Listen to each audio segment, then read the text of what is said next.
अस्सलाम वालेकुम फ्रेंड्स, स्वागत है आपका इस YouTube channel JK study material में। जेके पुलिस कांस्टेबल के जितने भी एस्पायरेंट्स हैं, जैसा कि 1 दिसंबर को कल आपका एग्जाम है, जो भी एसडीआरएफ, एग्जीक्यूटिव, आर्मिड, आईआरपी वाले हैं, तो इस वीडियो को अभी देख लो। 3 से 4 मिनट आपके वेस्ट हो जाएंगे, बट कल जो आपका एग्जाम है उसमें जो आपको टाइम मिलता है वो लिमिटेड मिलता है। अगर आपको अभी सब चीजें पता होंगी, क्या कुछ करना है, तो आपका वो टाइम जो है वो बच जाएगा, जो बहुत ही ज्यादा इंपॉर्टेंट है आपके लिए। जो कल एग्जाम है इसमें जो टोटल पोस्टें हैं वो है 3478। आप बोलोगे 4002 थी, उनमें से 500 समथिंग टेलीकम्युनिकेशन की है एंड 22 समथिंग जो है फोटोग्राफर की है। जो कल का एग्जाम है आपका उसमें 3478 पोस्ट है एंड जो टोटल स्टूडेंट्स ने अप्लाई किया है वो है 2,62,863। अब यहाँ पर जो 3478 स्टूडेंट्स एग्जाम देंगे, तो यहाँ पर जो सिलेक्ट होंगे, क्योंकि आपको उसके बाद रेस वगैरह है, पीईटी पीएसटी वगैरह हम बोलते हैं इसको, तो इसमें यहाँ पर जो टोटल स्टूडेंट सेलेक्ट किए जाएंगे वो यहाँ पर किए जाएंगे 20,868। फिर इनका पीईटी पीएसटी वगैरह होगा, इनमें से जो भी यहाँ पर लास्ट फाइनल टॉप स्टूडेंट रहेंगे, जितने इनको रिक्वायर्ड है एज पर यहाँ पर जो आपकी कैटेगरी सिस्टम है उसके हिसाब से, फिर वही स्टूडेंट सेलेक्ट होंगे। अब बात करते हैं नेगेटिव मार्किंग की। नेगेटिव मार्किंग आपकी 0.25 है। इसको भी मैं एक्सप्लेन करूंगा ये कैसे बनती है, क्या कुछ करना होता है। उससे पहले जैसे कि आपके माइंड में ये होगा 2.5 लाख से ज्यादा स्टूडेंट्स हैं, 3400 तक टोटल पोस्ट है। अगर आपका पेपर थोड़ा बहुत भी टफ आया, आप यहाँ पर ज्यादा क्वेश्चन टिक करोगे कि नहीं हम ज्यादा करें, क्योंकि बहुत से स्टूडेंट्स ने फॉर्म फिल किया है, ताकि हमारा ज्यादा स्कोर बने। ऐसा नहीं करना है। अगर आपका पेपर टफ आया, इसका मतलब है सबके लिए टफ है एंड उसका कट ऑफ यहाँ पर कम जाता है। जब पेपर इजी होता है तो उसका कट ऑफ भी हाई जाता है।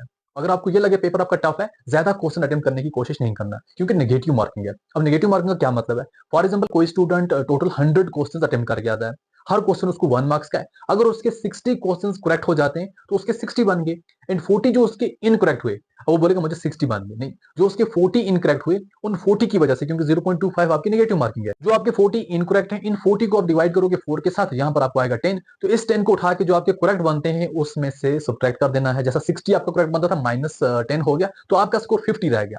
नेगेटिव मार्किंग की वजह से आपका स्कोर डाउन हो गया। तो इसीलिए यहां पर आपको 0.25 की नेगेटिव मार्किंग है। ऐसे तुक्के ज्यादा नहीं लगाना। अब हम बात करते हैं ओएमआर शीट को कैसे फिल करना है। देखो, जो आपकी ओएमआर शीट है वो कुछ इस तरीके से होगी। अब 100% सेम ऐसी नहीं हो सकती, बट फिर भी कुछ इस तरीके से होगी।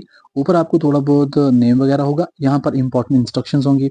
इंपॉर्टेंट इंस्ट्रक्शंस में ये होगी, आप ब्लू या ब्लैक बॉल पेन यूज कर सकते हैं सर्कल्स को डार्क करने के लिए। एंड जो आपकी ओएमआर शीट है उसको फोल्ड वगैरह नहीं करना है, जैसी है वैसी ही रखनी है। एंड जो आपने सर्कल को डार्क करना है वो इस तरीके से करना है, जैसा कि यहाँ पर दिया गया है। करेक्ट मेथड ये है, आपको 4 ऑप्शन होते हैं, इस तरीके से बिल्कुल प्रॉपर तरीके से गोल करना है। रॉन्ग मेथड मीन आपने ऐसे नहीं करना है, आपने टिक नहीं करना है, आपने अधूरा अंदर बाहर नहीं रखना है, आपने ऐसे नहीं करना है। बिल्कुल आपका परफेक्ट होना चाहिए, इस तरीके से आपने करना है। ये आपके लिए करेक्ट मेथड है। एंड बाकी आपको कैंडिडेट नेम होगा, अपना नाम लिख सकते हैं, जैसा कि आपका एडमिट कार्ड पर है, father name, name of post अगर हुआ तो। एंड जो आपके लिए और इंपॉर्टेंट रहने वाला है वो ये है कि एक तो आपको सेंटर कोड होता है। अब जैसा कि आपकी ओएमआर शीट है, वहां पर सेंटर कोड कुछ इस तरीके से लिखा है, पहले के है, फिर कुछ ऐसा 98006 है। अब ऐसा ही आपने इसमें फिल करना है, जैसा कि उसको पहले के था। जम्मू डिवीजन वालों को जे होगा, कश्मीर वालों को के होगा। एग्जाम्पल के तौर पे आपका यहाँ पर मैंने थोड़ा थोड़ा यहाँ पर बनाया, पहले आपको के है, के 12121। यहाँ पर आपको नीचे जो है 9 तक पूरी गिनती होगी। मैंने कम इसलिए रखा है क्योंकि मुझे टाइम कम था, ताकि मैं शॉर्टकट बना सकूं। अब जैसा कि आपको ऊपर के है, 12121 है, अब के के बदले यहाँ के को अच्छे तरीके से परफेक्ट तरीके से गोल कर सकते हैं। एंड ऐसे ही 1 को अच्छे तरीके से, जैसा ऊपर मैंने आपको बताया, गोल कर सकते हैं। मुझे यहाँ पर स्क्रीन पर अच्छे से नहीं होगा।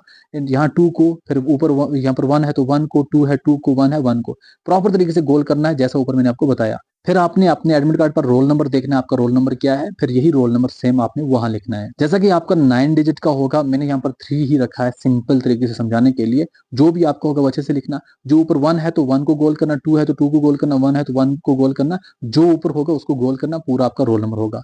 फिर आपको क्वेश्चन बुकलेट नंबर होता है। जैसा जब आप क्वेश्चन पेपर देखोगे, एक तो आपको बुकलेट नंबर मिलेगी कि आपकी बुकलेट नंबर क्या है, और दूसरी सीरीज क्या है। ये 2 चीजें आपको आपके क्वेश्चन पेपर में मिलेंगी। यही बुकलेट नंबर वहां पे डालना है और सीरीज भी आपको वहां पर डालना है। जैसे मैंने बुकलेट लिखा 1 to 1, मेरा 1 to 1 है, एग्जाम्पल के तौर पे 1 to 1, इसी हिसाब से गोल किया। अब मेरी सीरीज ए है तो मैंने ए लिखा, एंड यहाँ पर फिर ए को ही गोल करना है प्रॉपर तरीके से। ये होगा किस तरीके से इन चीजों को फिल करना है। फिर उसके बाद हम आ जाते हैं क्वेश्चन आंसर पे। तो यहाँ पर आपको टोटल 100 क्वेश्चन होंगे, बट मैंने थोड़ा शार्ट बनाया हुआ है, तो कुछ इस तरीके से होगा। फॉर एग्जाम्पल आपने क्वेश्चन पेपर में देखा, आपका क्वेश्चन नंबर 1 जो है, इसमें बाकी एक्स्ट्रा चीजें कुछ नहीं लिखनी है। आपका क्वेश्चन नंबर 1 जो है उसका करेक्ट आंसर ऑप्शन ए है, तो ऑप्शन ए को अच्छे तरीके से बिल्कुल सर्कल कर देना। एंड फिर आप देखो क्वेश्चन 2 का क्या है, सी है, चलो जी सी को कर दिया। क्वेश्चन 3 का क्या है, बी है, चलो जी बी को कर दिया। क्वेश्चन 4 का क्या है, ए है, ए को कर दिया। तो इस तरीके से आपने पूरी अपनी ओएमआर शीट को फिल करना है। जो जो आपके क्वेश्चन होंगे उस हिसाब से फिल करना है।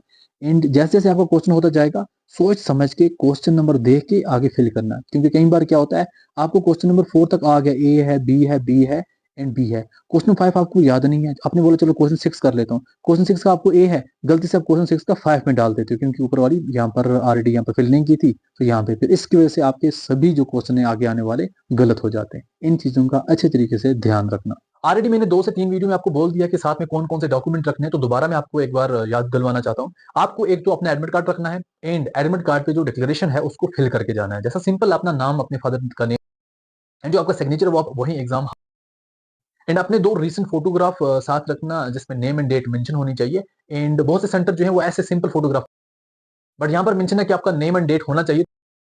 कोई आईडी कार्ड साथ रखना, जैसा कि आधार कार्ड हो गया, पैन कार्ड हो गया। बहुत से स्टूडेंट्स बोलते रहते हैं कि हमारी जो date of birth Aadhaar card की वो अलग है, हमारे एडमिट कार्ड की अलग। अगर आपका name photograph and blue ball pen 2 साथ रख लेना, जिससे आप वहां पर जो सर, अगर आपको प्यास लग जाती है तो वाटर बोतल साथ रख लेना, बट वो ट्रांसपेरेंट होनी चाहिए, मतलब आप मार्केट से भी कोई भी वाटर बोतल ले सकते हैं, उसके ऊपर जो भी स्टिकर, बस यही इंपॉर्टेंट डॉक्यूमेंट्स हैं आपके साथ।